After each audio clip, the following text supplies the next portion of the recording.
Méditons un instant sur la création d'Allah Tabarak wa Ta'ala. Mon frère, ma sœur, imagine qu'un jour tu te retrouves face à un tableau magnifique. Tu t'arrêteras sûrement devant celui-ci, tu l'observeras, tu demanderas qui est-ce qui l'a dessiné.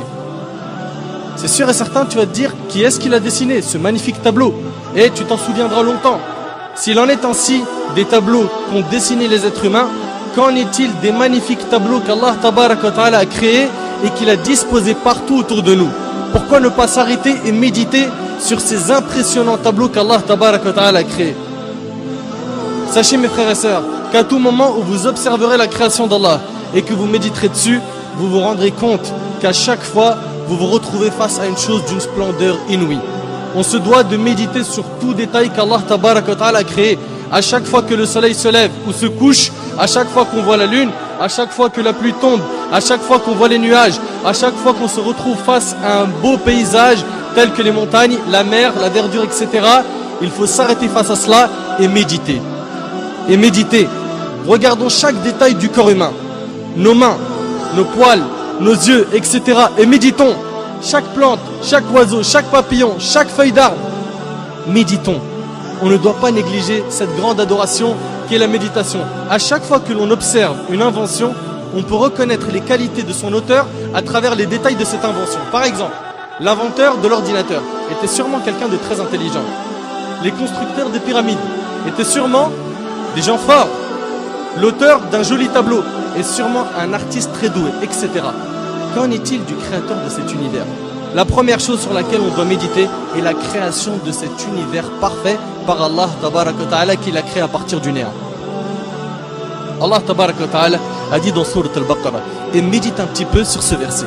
Allah Azza wa Jalla a dit dans Sourate Al-Baqarah, Sourate 2, verset 117, Badi'us samawati wal-ard. Badi'us samawati wal-ard, qui signifie il est le créateur des cieux et de la terre à partir du néant.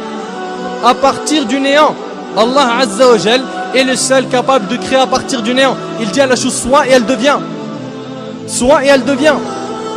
Cela signifie que les cieux et la terre sont des chefs-d'œuvre qu'Allah Tabarak wa Ta'ala a créés. Regardez subhanallah. Médite un peu sur cet univers. Regarde un petit peu. La lune tourne autour d'elle-même et tourne autour de la terre. La terre tourne elle aussi autour d'elle-même et tourne autour du soleil avec la lune. Toutes les autres planètes tournent autour du soleil et tournent aussi autour d'elles-mêmes. Et leurs satellites eux aussi tournent autour d'eux-mêmes. Et tout ce système solaire, comprenant le soleil, la terre, la lune, les planètes, les satellites, les étoiles, etc. Tout cela appartient à notre galaxie qui est la Voie lactée. Subhanallah, c'est quoi cette perfection? C'est quoi cette perfection? La méditation sur la création d'Allah Tabarak wa Ta'ala va donc nous aider à laver nos cœurs. Si tu observes la mer par exemple, combien de gouttes d'eau y a-t-il dans ces mers et ces océans? Comment cela se fait-il qu'il y a certaines mers qui ne se mélangent pas alors qu'elles se rencontrent? Comme dans le détroit Gibraltar. Comment cela se fait-il qu'elles ne se mélangent pas? Et pourquoi l'eau salée de cette mer qui s'évapore puis qui se transforme en nuage et nous parvient n'est-elle plus salée? L'eau de la pluie. Subhanallah, ça part d'une eau salée et ensuite c'est de l'eau qui n'est plus salée. D'autre part, saviez-vous que si ces mers étaient stagnantes, elles auraient pourri? Tout cela prouve une chose, c'est qu'Allah Azza wa Jal a tout organisé à la perfection.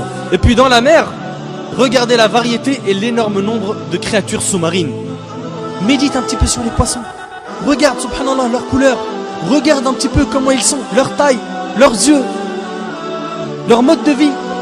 Regarde tous ces poissons, subhanallah, ils sont tous nourris. Tous ils mangent à leur faim. Médite, médite, médite sur les montagnes, le soleil, les animaux. L'essentiel est de méditer sur la création d'Allah Tabarak wa Ta'ala. Abu Sulaiman, rahimahullah, a dit, habituez vos yeux aux larmes et vos cœurs à la méditation.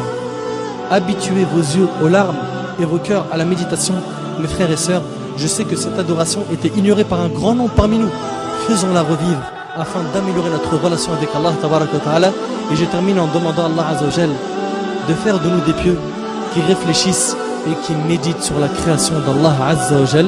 هذا ما أعلم والله عز وجل أعلى وأعلم سبحانك اللهم وبحمدك أشهد أن لا إله إلا أنت أستغفرك وأتوب إليك وبارك الله فيكم وجزاكم الله خير والسلام عليكم ورحمة الله وبركاته.